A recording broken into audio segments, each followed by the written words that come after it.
संगवारियों राम राम, जय जोहार, जय श्री हनुमान।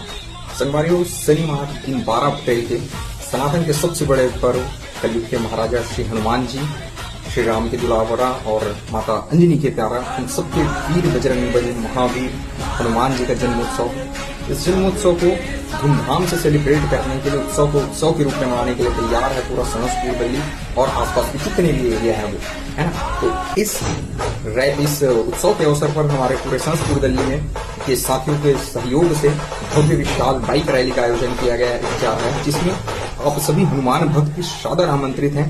आप आइए और हनुमान जी के इस उत्सव में अपनी सहभागिता निभाकर इस सनातन के इस पर्व को और महान और गौरवशाली बनाने में अपनी योगदान देंगे। मिलते हैं दोस्तों, जय श्री राम, जय हिंद।